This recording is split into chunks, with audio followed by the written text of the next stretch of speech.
Moi! Monia kiinnostaa kielten opiskelu, mutta sille voi olla vaikea löytää aikaa. Monilla on käynnissä erilaisia projekteja töiden ja perheelämän lisäksi. Meidän ympärillä on myös paljon kiiltäviä juttuja, jotka vie meidän huomiota. Niin kuin sä ehkä arvasit, me voitais puhua vähän sun puhelimesta.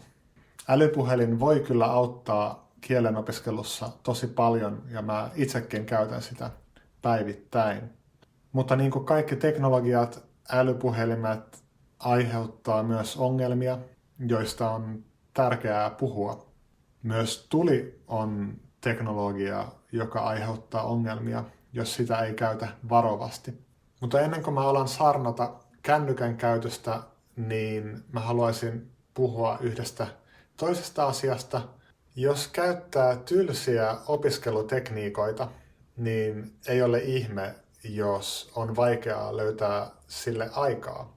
Vähän sama, jos sun elämässä on joku ihminen, joka puhuu koko ajan vain itsestään, ja hän puhuu vain niistä asioista, jotka häntä kiinnostaa.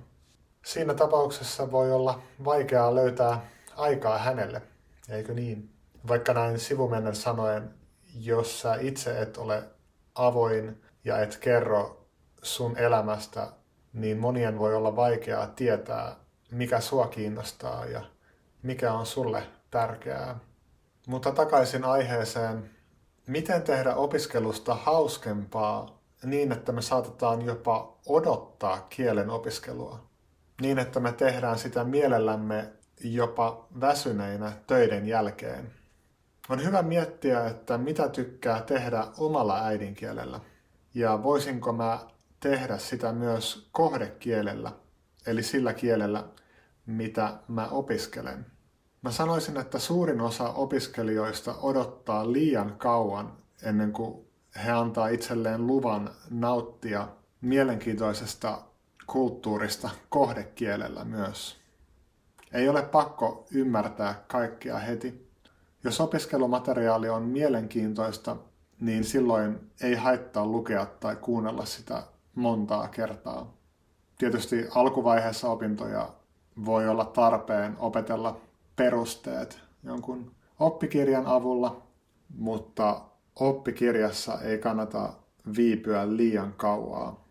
Mä tykkään itse opiskella kieliä sarjakuvien avulla, koska niissä on paljon dialogia ja vähän maisemankuvauksia ynnä muuta sellaista.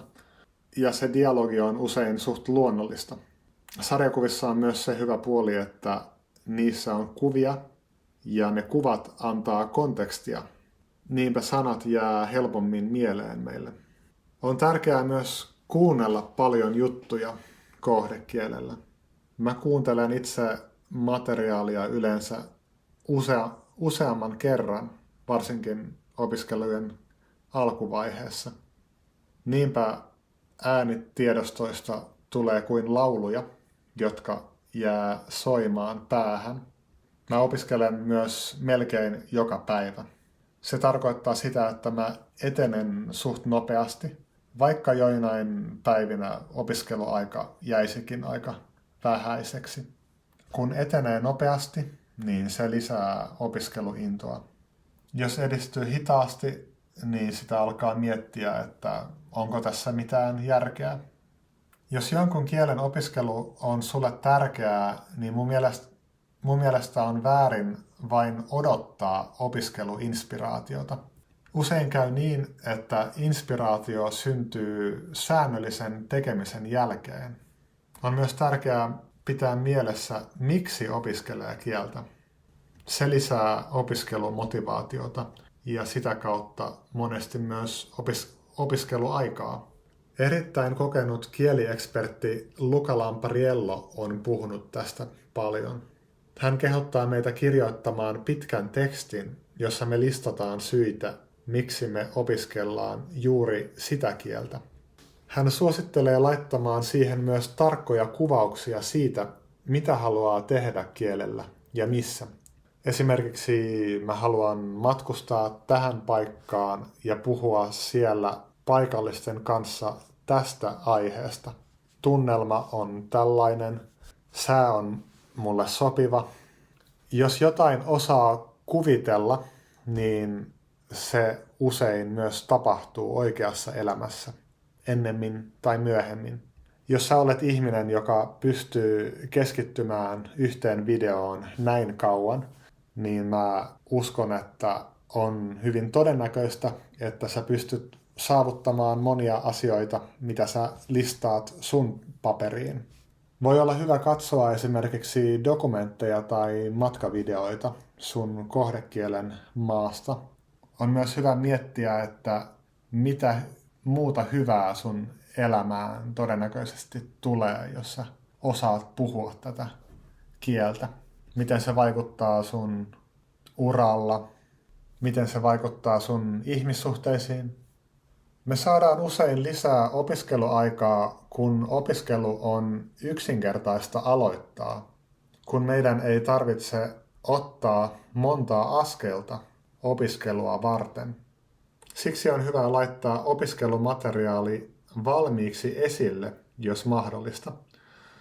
Eli jos opiskelee vaikka jonkun pöydän ääressä, niin oppikirja ja muistiinpanon vihko voi odottaa siinä jo valmiiksi.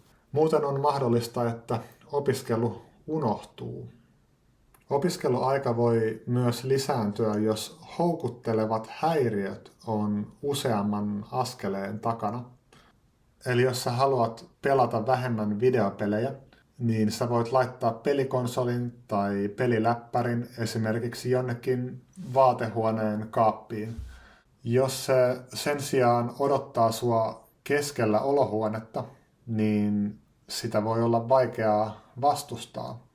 Jos mun älypuhelin on näkösällä, niin mäkin tartun siihen hyvin helposti.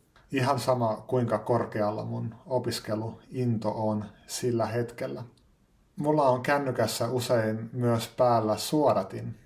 Vain mun perheenjäsenet ja pomo voi soittaa mulle.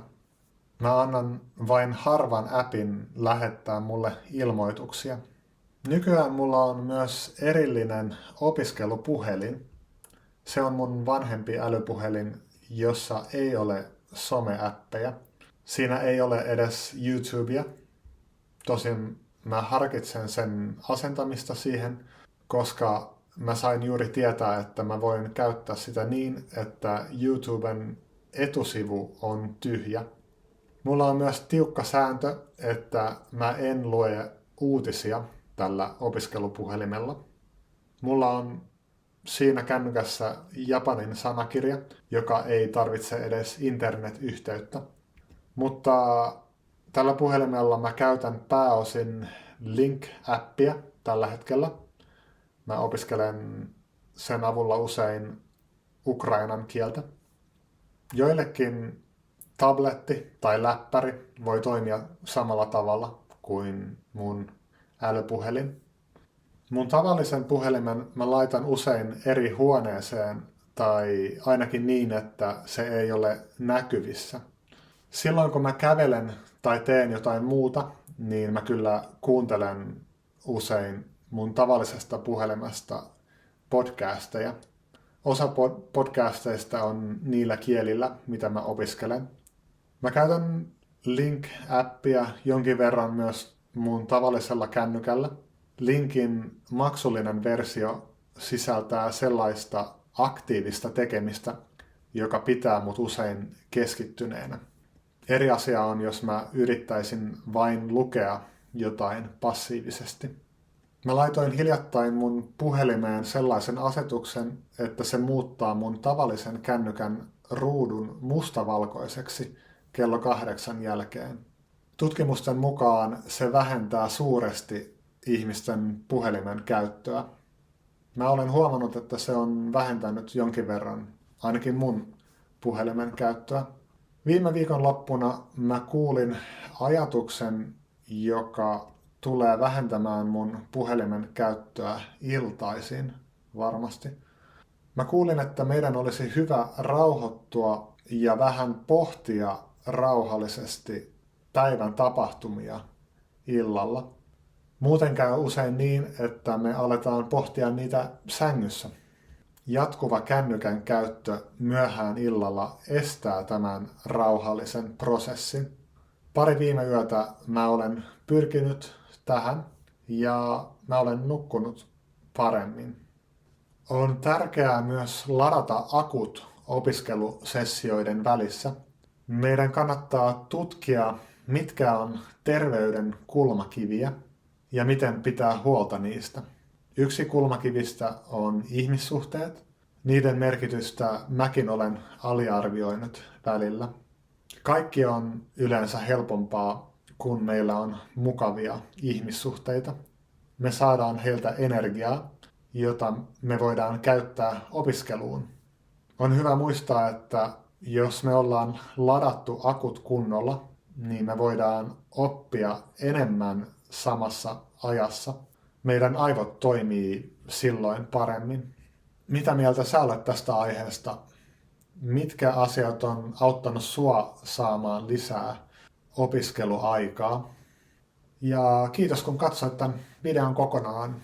Nähdään taas. Moi moi!